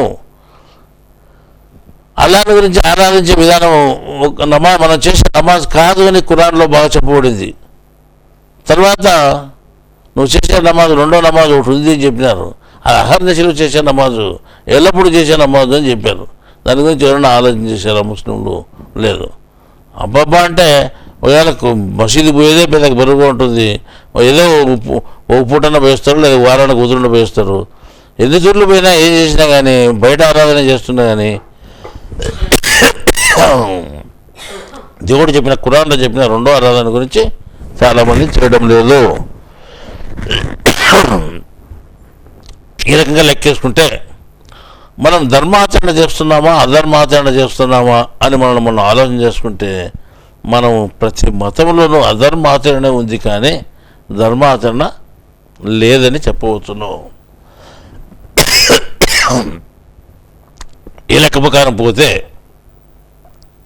మనం ధర్మాచరణ చేసేదానికే ప్రయత్నం చేయాలి, కానీ అధర్మాచరణాన్ని మనం వదిలిపెట్టాలి. అది చిన్నప్పటి నుండి మనకు అలవాటైంది, యుక్త వయసు వచ్చినప్పటి నుండి అలవాటైంది. మనకు మన పెద్దలు ఏ రకంగా నేర్పించినారో ఆ రకంగా మనం చేస్తున్నాము. మీరు కొత్త అనుసరించండి, కొత్తగా ప్రారంభించండి. మేము ఈ గ్రంథాల్లో బైబిల్లో చెప్పినట్టు పొరుగువాని ప్రేమించు, నీ వలే నీ పొరుగువాని ప్రేమించు. అది ముఖ్యమైన సూచన. అది నీ వల్లే పొరుగువాని ప్రేమించు అనేది. మళ్ళీ అది చేయను. ముస్లింలు రెండో నమాజ్ చేయండి, మొదటి నమాజ్ చేయండి, తప్పులేదు. రెండో నమాజ్ కూడా చేయండి, చేయకపోతే తప్పు అవుతుంది. హిందువులు మీరు దేవతలు అనుకుంటున్నారు, కొంతమంది దయ్యాలను పూజిస్తున్నారు. అవి వదులుకొని దేవుడు అంటే ఎవడు అని ఆలోచన చేసి, దైవారాధన అంటే ఏమిటిదో ఆలోచన చేసి, నీ శరీరంలో దేవుడిని తెలుసుకోవచ్చు అనేటువంటి ప్రయత్నం చేసి, ఆ రకంగా నువ్వు తెలుసుకునేదానికి ప్రయత్నం చెయ్యి అని కూడా మనకు గ్రంథాల ద్వారా దేవుడు తెలియజేశాడు అనమాట. ఇదంతా మనుషులు చెప్పేటువంటి జ్ఞానం కాదు, మనకు స్వయంగా దేవుడు చెప్పినటువంటి విషయమే ఇదంతా. దేవుని జ్ఞానము దేవునికే తెలుసు, ఏ ఇతర మానవం ఎవరికీ తెలియదు. కాబట్టి దేవుని జ్ఞానం దేవుడే చెప్పాలి మనకు. దేవుడు జ్ఞానం దేవుడు ఏం చెప్పాడంటే, అతని గ్రంథాల్లో దైవ గ్రంథాల్లో ఉన్నటువంటి 3 గ్రంథాల్లోనూ, అంటే భగవద్గీత, బైబిల్, ఖురాన్, ఈ 3 గ్రంథాల్లోనూ మనకి ఏం చెప్పాడంటే ఆయన ధర్మాలు బోధించినారు, కానీ ఇంకోటి ఏమీ చెప్పలేదు. మళ్ళీ ఆ ధర్మాలను మనం ఆచరిస్తున్నామా అని అంటే అది మనకు ధర్మాలు అంటే ఏమీ తెలియకుండా పోయి అధర్మ ఆచరణ మనం చేస్తున్నాం. కాబట్టి ఈరోజు మనం ధర్మాలను తెలుసుకోవడానికి ప్రయత్నం చేస్తాము. కృతయుగంలోనూ, ద్వాపరయుగంలో, త్రేతాయుగంలోనూ, ద్వాపరయుగంలోనూ, కలియుగంలోనూ, అన్ని యుగాల్లోనూ దేవుడు ఏం చెప్పాడు అని అంటే ఆయన ఒకే ధర్మాన్ని, ఒకే జ్ఞానాన్ని చెప్పినాడు తప్ప ఇతరత్వ ఏమీ చెప్పలేదు. మనం ఈ భూమి మీదకి వచ్చిన తర్వాత, అది కూడా ఈ మధ్యకాలంలో 3 యుగాలు గడిచిపోయిన తర్వాత 4వ యుగంలో, కలియుగంలో మాత్రమే మతాలు ఏర్పడినాయి. ఇంతకుముందు మతాలు కూడా లేవు. 150 సంవత్సరాల పూర్వమే, 150 సంవత్సరాల క్రితమే హిందూ అనే మాట పోయి హిందూగా మారిపోయింది. ఆ మారిపోయిన దాన్ని కూడా ఈరోజు అంతా మేము హిందూ అని చెప్తే కాదు, హిందూనే గొప్పది, హిందూనే నిజమైన పదం అంటున్నారు. ఏమాత్రం చరిత్ర తెలియకుండా మాట్లాడుతున్నారు. ఈ మధ్యకాలంలో రాజకీయ పార్టీలు వచ్చేసి జ్ఞానాన్ని కూడా గౌరవించుకోకుండా మాట్లాడుతున్నారు. వాళ్ళు ఏం చేస్తే జ్ఞానం తెలిసిన వాళ్ళు మాత్రం మాట్లాడుతున్నారు. హిందూ ధర్మాల్లో ఏమాత్రం తెలియకుండానే మేము హిందువులము అని అంటున్నారు, చెప్పుకుంటున్నారు. మళ్ళీ వాళ్ళకే తెలుసు, కానీ మనం ఏం చెప్పేదానికి లేదు. 10 మంది మాట్లాడే మాట గొప్పదవుతుంది, ఒకరిద్దరు మాట్లాడిందని వినిపించకుండా పోతుంది అన్నట్టు నేను ఒక్కని చెప్పే మాట వాళ్ళ మొదలు వినిపించకుండా పోయింది. వాళ్ళు చెప్పే మాటే గొప్పగా చెప్తున్నారు. హిందూ ధర్మం అంటే అందరి దేవతలు ముక్తిని హిందువు అంటున్నారు. భగవద్గీతలో అటు రాసిందా? బైబిల్ అటు చెప్పబడిందా? ఖురాన్లో అటు చెప్పినారా? అందరికీ ఒకటే దేవుడు అన్నది. కానీ ఇక్కడ ఏం చెప్తారంటే వీళ్ళు రూల్కు విరుద్ధంగా మాట్లాడుతున్నారు. ఎందుకైతే నువ్వు అన్ని దేవతలను ముక్కాల అంటారు. మళ్ళీ అది ఏమి జ్ఞానమో ఏమి అజ్ఞానమో మాకు మాత్రం తెలియదు. మళ్ళా అంటే వాళ్ళు సంఘాలు పెట్టుకొని మేము మాదే జ్ఞానం అంటున్నారు. వాళ్ళు జ్ఞానం తెలిసిన వాళ్ళు మాట్లాడుతున్నారు. మేము స్వచ్ఛమైన హిందువులు ఉంటున్నాం. హిందూ ధర్మం అనేది ఒక్కటి కూడా తెలియకుండా పోయినా కానీ మేము హిందూ ధర్మానికి ముఖ్యులుగా ఉన్నాము అని చెప్పుకుంటున్నారు. సరే, వాళ్ళు వస్తారు, మనకు అవసరం లేదు. వాళ్ళ కర్మలు కట్టుకుంటారు, మనకు సంబంధం లేదు. మనం తెలుసుకునే విధానం ఏమి అంటే మనకు కావాల్సింది దైవ జ్ఞానము. అంటే ఏ జ్ఞానము? దైవ జ్ఞానం అంటే 2 రకాల దైవాలు ఉన్నాయి. అంటే ఏది? మనం జీవాత్మలము, ఆత్మ పరమాత్మ ఇద్దరిని దేవుడే అంటున్నాం. మనము సమయ సందర్భంగా ఇద్దరిని దేవుడు అంటున్నాం. ఆయన పెద్ద దేవుడు, ఈయన చిన్న దేవుడు. పరమాత్మ పెద్ద దేవుడు, ఈయన రెండవ దేవుడు. నువ్వు ఏ దేవుడిని అనుసరించాలి, ఏ దేవుడిని ఆరాధించాలి, ఏ దేవుడిని ముక్కాలి, ఏ దేవుడిని తెలుసుకోవాలి నువ్వు చెప్పండి? ఆత్మను మధ్యలో ఉండేవాడిని తెలుసుకోవాలి. మధ్యలోనే తెలుసుకుంటే మూడోవాడు ఆటోమేటిక్గా తెలియబడతాడు. వాడిని ఏమాత్రం ఆరాధించేటువంటి విధానం లేదు ప్రపంచంలో. ఆయన అవసరం దానికి ఏదీ లేదు. నువ్వు ఆరాధనలన్నీ నమాజ్ చేసినా, ప్రార్థన చేసినా, ఇంకోటి చేసినా, పూజలు చేసినా రెండో వారికే చేయాలి, కానీ రెండో వారికే చెందాలి, కానీ ఏడో వాళ్ళతో సంబంధం లేదు. మన పైవాడికి కూడా సంబంధం లేదు, రెండో వారికే సంబంధం. అంటే ఈ పైవాడు రెండోవాడు ఎవరు లేకుండా పక్కన తీసుకొచ్చి పెడితే ఎట్లా? అది ఇంకా విచిత్రంగా అసలు రకరకాల తీసుకొచ్చి పెట్టి వాళ్ళు ముక్కుతున్నారు. మీరు ఆ సంబంధం లేదు. నీ శరీరంలోనే రెండోవాడు ఉన్నాడు, నీ శరీరంలోనే వాడికంటే పైనోడు ఉన్నాడు. పరమాత్మ ప్రపంచాన్ని అంతా సృష్టించాడు, మనుషులంతా సృష్టించినటువంటిది వాడు ఆత్మ.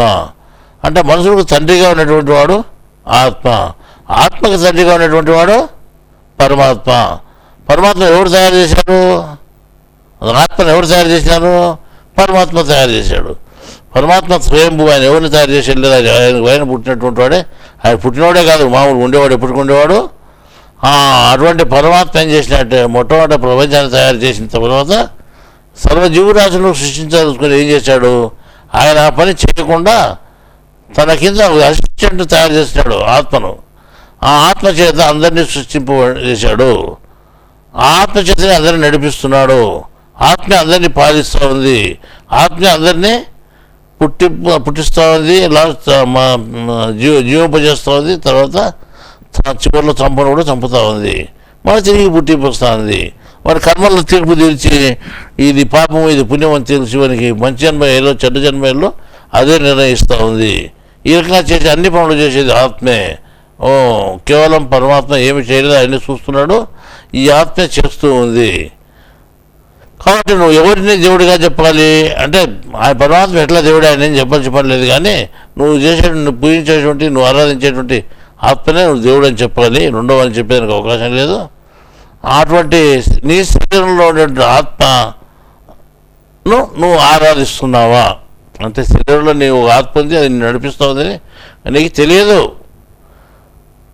ఖురాన్ గ్రంథంలో 50 సూరాలో 21 ఆయతులు ఏం రాశారు అంటే తోలేవాడు సాక్ష్యం ఉండేవాడితో నువ్వు వస్తావు అన్నాడు. నువ్వు తోలబడేవాడుగా ఉన్నావు, నువ్వు తోలబడేవాని ఎవరు? జీవాత్మవు. తోలేవాడు ఆత్మ నీ శరీరంలో, సాక్షిగా చూసేటువంటి వాడు పరమాత్మ. ఈ ముగ్గురు ఉన్నారు అని చెప్తున్నారు అనమాట. మళ్ళీ ఈ ముగ్గురు ఉంటే ఏ ముస్లిం అయినా కానీ తోలేవాడిని చూస్తున్నావా? నువ్వు తోలేవాడిని ఆరాధిస్తున్నావా? తోలేవాడి మీద ధ్యాస ఉందా నీకు? నీకు తోలేవాడు ఆయనే కదా, నడిపించేవాడు ఆయనే కదా. మరి నడిపించేవాడు విడిచిపెట్టి పక్కతో నీకేం పని ఉంది? ఏదో వాళ్ళు చెప్పిన మాటలు నీకేం పని ఉన్నాయి? నేను నడిపించేవాడు నీ శరీరంలో ఉన్నాడు, నేను ఏం చేయాలో ఆ పని చేపిస్తున్నాడు. ప్రతి మాట ఆయన మాట్లాడుతున్నాడు, ప్రతి పని ఆయనే చేస్తున్నాడు. బైబిల్లో ఒకసారి చెప్తాడు, మత్తయి సువార్త 10వ అధ్యాయం 20వ వచనంలో ఏముంది? చదువుతారు అవుతుంది.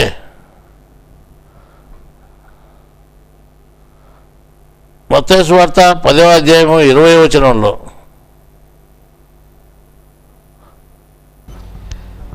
మీ తండ్రి ఆత్మ మీలో ఉండి మాట్లాడుచున్నాడే గాని మాట్లాడువారు మీరు కారు. అది మీ తండ్రి అంటే నీకు తండ్రి అయినటువంటి వాడు ఎవడో ఆత్మ ఉన్నాడే, నీ శరీరంలో ఉన్నాడు దేవుడు, ఆయనే నీ తండ్రి. ఆయన మాట్లాడుతున్నాడు కానీ నువ్వు మాట్లాడడం లేదు. నువ్వు కూర్చోండి. ఇప్పుడు నీ శరీరంలో ఉండేటువంటి ఆత్మే మాట్లాడుతూ ఉంది. నువ్వేమనుకుంటున్నాడు? నేను మాట్లాడుతున్నాను అనుకుంటున్నావు. అది పెద్ద పొరపాటు. అన్ని పనులు ఆయనే చేస్తున్నాడు కానీ నేను చేస్తున్నాను అనుకుంటున్నావు. ఊరుకున్నాడు చేస్తున్నాను అనుకుంటున్నావు. మళ్ళా మాట్లాడేవాడు ఆయన, పని చేసేవాడు ఆయన, అన్నిటి తిప్పలు పెట్టేవాడు ఆయన. నువ్వు తిప్పలు పడేవాడు నువ్వు, అంటే బాధ అనిపించేవాడు నువ్వు. మళ్ళీ ఈ విషయం నీకు తెలుసునా?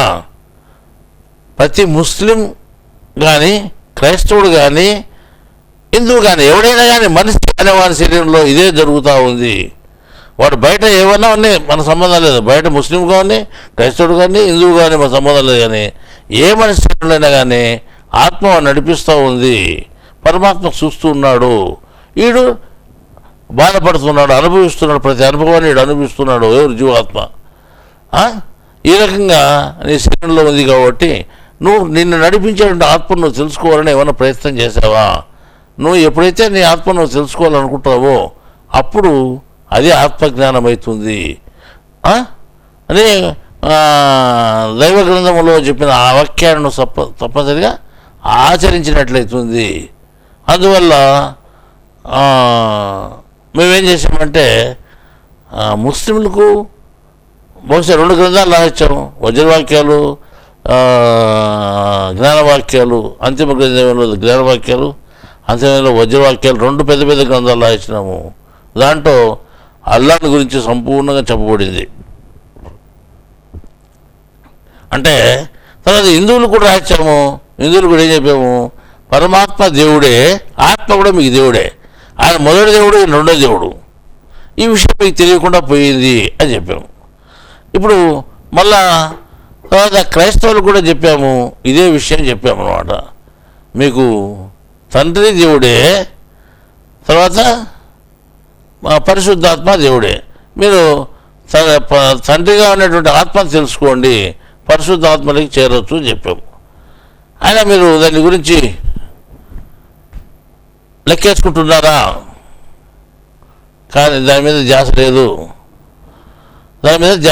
సరిగా అంటే ధ్యాస కాదు, ఏమాత్రం తెలియకుండా ఉంది. ఆత్మను ఆరాధించాలి, ఆత్మను తెలుసుకోవాలనే ప్రయత్నం మీరు చేయలేదు.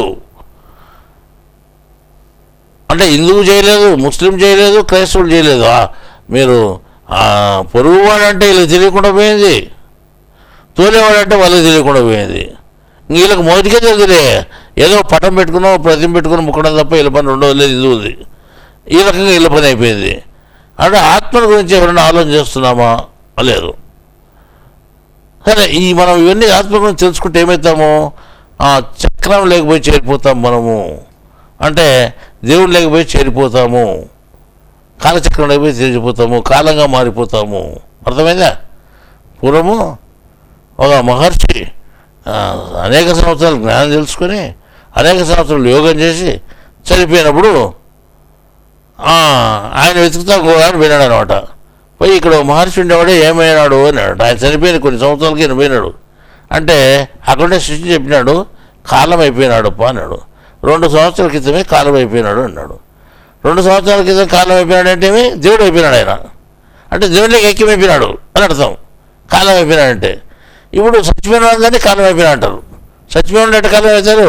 చచ్చిపోయిన మళ్ళీ మంచిగా ఉంటాడు, ఇంకో మంచి కొత్త మంచి అయినాడే చెప్పాలి ఉన్నాయి. అంటే కొత్తసారి జన్మ తీసుకొని కొత్త జన్మ కొత్త మనిషి అయినాడని చెప్పాలి, కానీ కాలం అయిపోయినాడని చెప్పకూడదు. మోక్షం పొందినాడనే కాలం అయిపోయినాడని చెప్పాలి, కానీ ఏ విధంగా చెప్పకూడదు. కానీ ఇప్పుడు కూడా చచ్చిపోయినాడు ఏమంటే కాలం అయిపోయినాడు అంటారు. అది పద్ధతి కాదనమాట. మోక్షం పొందినాడే కాలం అయిపోయినాడు అని చెప్పాలి.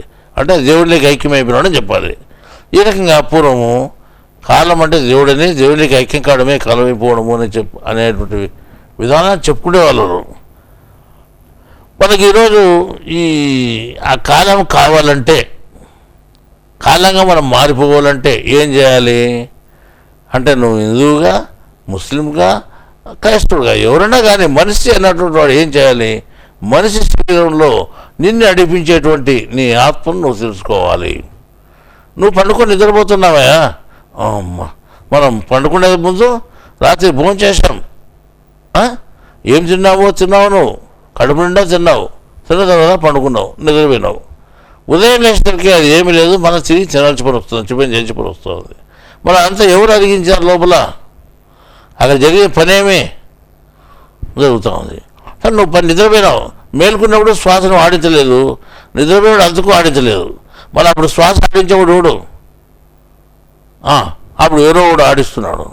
నీ శరీరంలో ఎన్నో పనులు జరుగుతున్నాయి నీకు తెలియకుండానే. నీ ఇచ్చ లేకుండానే ఎన్నో పనులు చేస్తున్నాడు. అంటే అనిచ్ఛాధీనంగా జరిగేటువంటి పనులు ఎన్నో ఉన్నాయి. నువ్వు కంటెప్పు మూస్తున్నావు, తెలుస్తున్నావు, నువ్వు మోయలను కూడా తెలుస్తున్నాడు. అవెంతగా అవి ఆటోమేటిక్గా మూసుకుంటున్నాయి, ఆటోమేటిక్గా తెలుసుకుంటున్నాయి. నీకు తెలియకుండా చేస్తున్నాయి, నీ ఇచ్చ లేకుండా చేస్తున్నాయి. ఈ రకంగా నీకు సంబంధం లేకుండా నువ్వు ఆలోచించగానే చేయాలనుకోగానే చేసిన పనులు చాలా ఉన్నాయి. అవి ఎవరు చేశారు అని మనం లెక్కేసుకోవాలి. ఎవరో ఎవరు చేస్తున్నారు. నువ్వు పండుకున్నప్పుడు రాత్రి ఇటువైపు ఎల్లగా పండుకున్నావు, తిరిగి లేసరికి ఇంకో వైపు తిరిగి పండుకుంటావు. మరి ఆ వైపు తిరిగి పండబెట్టినవారు చిన్నపిల్లలు పండబెడతాం. ఒక సైడ్ పండబెడితే వాళ్ళు మంచం అంతా చుట్టూ ఇంకో సైడ్ పండుకుంటారు. వాళ్ళు ఎవరు పండబెట్టినారు? అతను పండుకున్నాడా? అది అదేం తెలుసునా? అది ఏమాత్రం తెలియదు. ఈ రకంగా నువ్వు నిద్రపోయేటప్పుడు నీకు తెలియకుండా జరిగే పనులు చాలా ఉన్నాయి. నువ్వు మేలుకునేప్పుడు కూడా నేను శరీరంలో తెలియకుండా చేసే పనులు చాలా ఉన్నాయి. ఆ పనులన్నీ చేసేవాడు ఒకడు ఉన్నాడు. వాడిని ఏమాత్రం నువ్వు లెక్క పెట్టుకోలేదు. ఎవరు చేస్తున్నారని ఏమాత్రం నువ్వు ప్రశ్నించుకోలేదు. ఆ ధ్యాస కూడా నీకు లేదు. నీ శరీరంలో ఉండే ఆత్మ నీకు చేస్తూ ఉంది. అదే ఒక ఆయన మాకు మా వాళ్ళకు ఒక జబ్బు వచ్చింది.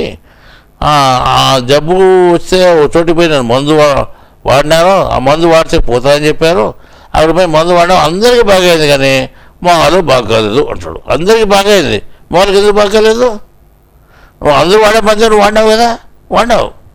కానీ అది బాగా కావాలా బాగా కాకూడదు అనేది ఎవరి చేతిలో ఉంది? మందు చేతుల్లో లేదు, కానీ నీ లోపల ఉండేటువంటి వాని చేతిలో ఉంది, ఆత్మ చేతిలో ఉంది. అర్థమైందా? చాలామంది చెప్తుంటారు, నువ్వు ఔషధాలు వేసుకో, మందులు వాడు, నువ్వు ఆరోగ్యం చూసుకో, నువ్వు బాగుండు అని చెప్తుంటారు. నేను ఒకటే మాట చెప్తున్నాను, శరీరానికి అధికారి వాడు ఉన్నాడు, వాడు ఏం చేస్తే జరుగుతుంది. కానీ మనం బతకల్లా అనుకుంటే ఇంతకాలం బతకాలంటే మనం బతకలేము. ఆయన ఇప్పుడు ఫుల్ స్టాప్ పెడితే అప్పుడు ఫుల్ స్టాప్ జరుగుతుంది. మన చేతిలో ఏమీ లేదు. ఆయన ఎట్లా ఆడిస్తే అట్లా ఆడాల్సిందే మనము. నేను మందులు వేసుకుంటానంటే నా స్వయం శక్తి బతకలను అనుకోవడమే కదా, అది పెద్ద పొరపాటు. సరే వేసుకోవాలనుకుంటే ఆయన వేపిస్తాడు, అప్పుడు మిగుతాం. ఆయన బుద్ధి పుట్టిస్తాడు, వేపిస్తాడు, సరిపోతుంది. నేను స్వయంగా నేను తినేవాడిని కాదు అని చెప్తుంటాం.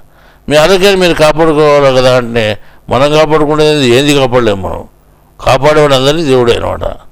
కానీ ఆ ఆలోచన మర్చిపోయి మనం కాపాడుకుంటామని అనుకుంటున్నాం, కానీ మనం ఏం కాపాడుకోలేము.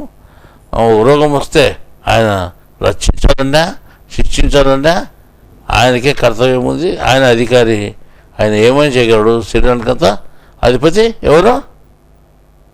ఎవరో ఆ ఆత్మ. రెండో దేవుడు, మొదటి దేవుడు చూస్తుంటాడు. ఆయన అర్థమైనా, ఈయన ఉన్నాడు ఆయన ఉన్నాడు, కానీ ఈయన చూస్తుంటాడు. అందువల్ల మీరు ఎవరిని తెలుసుకోవాలి? ఆత్మనే తెలుసుకోవాలి. ఏ జ్ఞానం తెలుసుకోవాలి? ఆత్మజ్ఞానమే తెలుసుకోవాలి. ఆత్మజ్ఞానం తెలుసుకోవాలని ఎవరైనా ప్రయత్నం చేసినారా ఇంత వయసు వరకు? మీరు చేసినారా చెప్పండి? లేదు. బైబిల్ చదివినాము, ఖురాన్ చదివినాము, భగవద్గీత చదివినాము, కానీ ఆత్మ తెలుసుకోవాలని అనుకున్నారా? ప్రయత్నం చేశారా? లేదు, చదవలేదు. ఊరే చదువుతున్నాం. నేను బైబిల్ చదివినా, నేను ఖురాన్ చదివినా, నేను భగవద్గీత చదివినా. ఏం ప్రయోజనం చదివితే? మళ్ళా మనము దైవ గ్రంథాల్లో చెప్పినటువంటి విషయాన్ని తెలుసుకుంటే మంచిది. దైవ గ్రంథాల్లో లేనిది నువ్వు ఆచరిస్తే తప్పు. దైవ గ్రంథాలు ఏం చెప్పినాడు? ఇది తెలియదు, దీనివల్ల తెలియదు అని చెప్పినాడు. తెలియదు అనే దాన్ని నువ్వు ఆచరణ చేస్తున్నావు. యజ్ఞాలు చేస్తే దేవుడు తెలియబోడు అని చెప్పినాడు. తెలియబోడు అని చెప్పిన దాన్ని నువ్వు ఆచరణ చేస్తున్నావు. ఆ తప్పు అని రావణ బ్రహ్మ రోజు ఖండించడం జరిగింది. ఆయన దాన్ని లేకుండా చేయడం జరిగింది. చేసే వాళ్ళను శిక్షించడం కూడా జరిగింది. కానీ రావణ బ్రహ్మ కాలంలోనే ఆ రకంగా జరిగింది. మిగతా 2వ అవతారంలో ఆ రకంగా చేయలే. ఆయన మధ్యలో వచ్చినాయని చెప్పిన కృష్ణుడు గురించి చెప్పినాడు. ఇంకా చివరిలో వచ్చిన ఆయన ఏం చేశాడు, ఆయన చెప్పినాడు కానీ ఎవరిని దండించేటువంటి సాహసం ఆయన చేయలేదు. దండించడం మీద చెప్పింది ఈయన దండిస్తున్నారు, నువ్వే చెడ్డోని అని. దండించినాక ఆయన మునుగురు కొట్టి చంపేసాడు ఎవరిని, యేసు ప్రభువును. మళ్ళీ ఆయన మన కోసం రక్తం కాల్చిన అంటారు. మనమే మునుగురు కొట్టి ఆయన మనమే చంపేసి మన కోసం ఆయన చచ్చిపోయాడంటే మన కోసం చచ్చిపోతారు, మనం చంపేసాడు. ఈ రకంగా అంటే ఆయన నా రక్తం మిమ్మల్ని పాపం అంటే మామూలు రక్తం అనుకున్నారు. ఆయన ఏం చెప్పినాడంటే, నేను నా రక్తాన్ని నేను చిందిస్తున్నాను, ప్రతిరోజు చిందిస్తున్నాను, నా రక్తం చిందించబడేటువంటి ఆ రక్తమే నీకు పాపక్షమాపణ అని చెప్తే ఆయన ములుగులు కొట్టకనే చిందించాడని చెప్పినాడు. ములుగులు కొట్టినాక చెప్పినాడా మాట ఏమన్నా? ములుగులు కొట్టకనే నా చిందింపబడుతున్న రక్తం మీకు పాపక్షమాపణ అని చెప్పినాడు. చిందింపబడుతున్న రక్తం అంటే ఏమి, చెప్పేటువంటి జ్ఞానము అని అర్థం. ఆ రోజు చెప్పేటువంటి జ్ఞానం అనుకోకుండా మన ఆయన ములుగులు కొట్టి రక్తం కాల్చి ఆ రక్తం అని వీళ్ళు అనుకుంటున్నారు. కానీ ఇట్లా మనం ఏం చేస్తున్నారంటే ప్రతి చోట పొరపాటు పడుతున్నాము. మనకు ఇది మంచిది కాదు, మీరు ఆత్మజ్ఞానాన్ని తెలుసుకోవడానికి ప్రయత్నం చేయండి. అంటే ఇదేదో మన దారి తప్పి చెప్తున్నాడని ముస్లిం అనుకోకూడదు. నేను ఖురాన్లో విషయమే చెప్తున్నాను. క్రైస్తవులు కూడా నేను మనం తప్పుగా పట్టిస్తున్నాను అనుకోదండి, అది బైబిల్లో విషయమే చెప్తున్నాను, భగవద్గీతలో విషయమే ఇందులో కూడా చెప్తున్నాను. 3 గ్రంథాల్లో ఉండే ఒకే జ్ఞానాన్ని మీకు చెప్తున్నాను, రెండోది ఏం చెప్పలేదు. అందరికీ ఒకటే ఆచరణగా చెప్పేది. రెండో దేవుడు ఎవడైతే ఉన్నాడో, మొదటి దేవుడు వద్దు, మొదటి దేవుడు తెలుసుకోవాలంటే మీకు సాధ్యం కాదు, అయ్యే పని కాదు అది. ఆయన ఎవరికి అడగనటువంటి వాడు, ఏమీ లేనటువంటి వాడు, ఏమి చేయనటువంటి వాడు, ఆయన ఏ అవసరము లేనటువంటి వాడు, ఎవరికి కొడుకు కాదు, ఎవరికి పుట్టలేదు, ఆయన ఎవరికి ఆయన సంతానము లేదు. ఆయన అటువంటి వాడు. ఆయన గురించి మనం తెలుసుకునే చేత కాదు. కానీ ఆయన్ను మనం తెలుసుకోవాలంటే, ఆయన మనం పొందాలంటే ఏం చేయాలి? రెండో ఆయన్ని ఆచరించాలి, రెండో ఆయన్ను ఆరాధించాలి, ఆ రెండో ఆయన్ను మనం ప్రార్థన చేయాలి. రెండో ఆయన ఎవరు? రెండో దేవుడు ఎవరు మనకు? ఈయన చెప్తే ఈయనే నీకు అల్లా అని, ఈయనే నువ్వు ఆరాధించమని అల్లా చెప్తున్నాడు. ఈ అల్లా చెప్తున్నాడు, మొదటల్లా చెప్తున్నాడు రెండో అల్లా ఆరాధించమని. ఈ మొదటల్లా ఎవరు? రెండో అల్లా వారికి తెలియలేదు. ఈయన కుమారుడు ఎవరో ఎవరికి తెలియదు, మొదటి కుమారుడు ఎవరు, రెండో కుమారుడు ఎవరికి తెలియదు.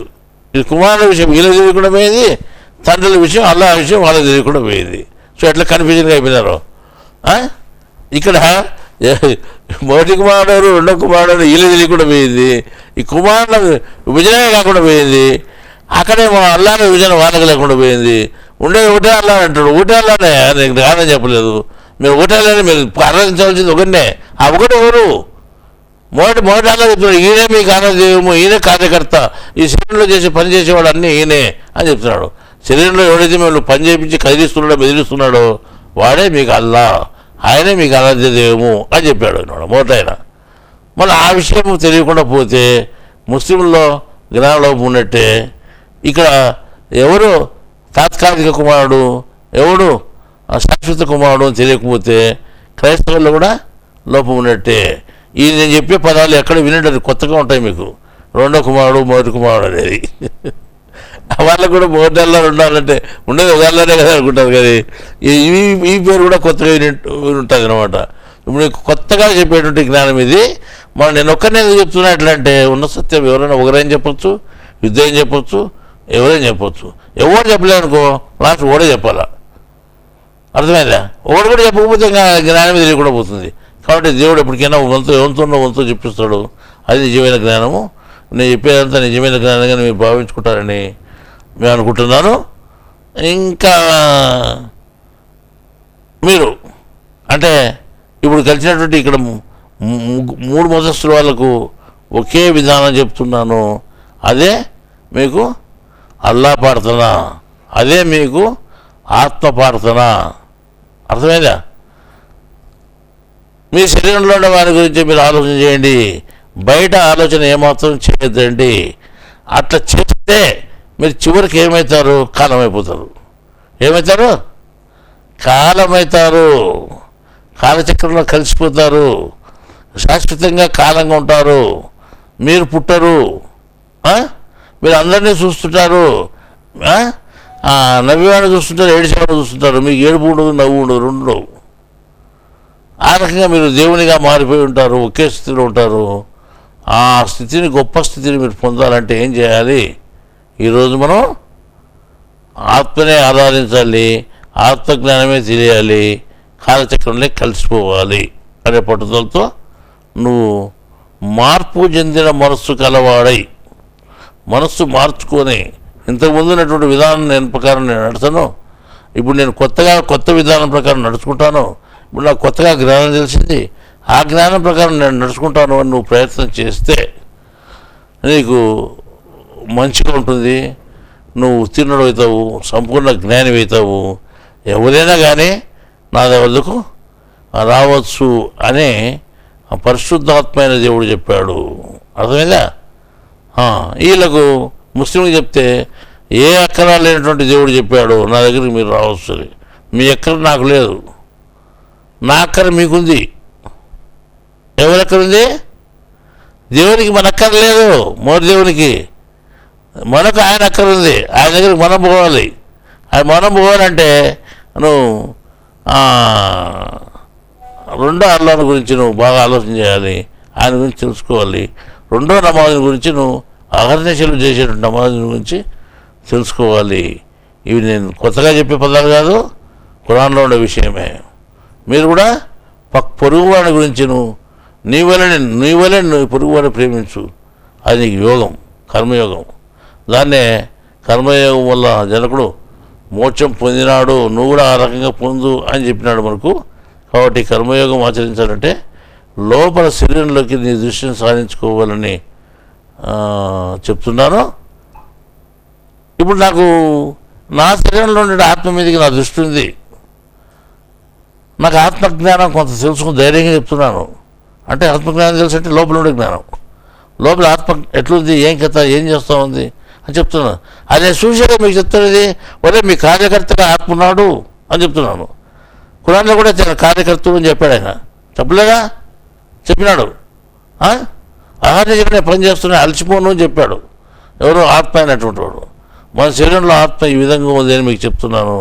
నేను ఆత్మను తెలుసుకోగలిగి, నేను చూడగలిగి, నేను ఇది సత్యము అని తెలియగలిగి మీకు చెప్తున్నాను. కానీ ఇందులో ఎటువంటి మోసము, దగా, మభ్యపెట్టడము అంటూ ఏమాత్రం లేదు. మీరు నా మీద విశ్వాసం పెంచుకొని నేను చెప్పే జ్ఞానం మంచిదని ఇతరత్వ జ్ఞానం మీద శ్రద్ధ పెంచుకోకుండా నేను చెప్పిన జ్ఞానం మీద శ్రద్ధ పెంచుకొని మీరు దీన్నే ఆచరణ చేస్తారని, అనుసరిస్తారని కోరుతూ ఈ సమావేశాన్ని ఇంతటితో ముగిస్తున్నాను.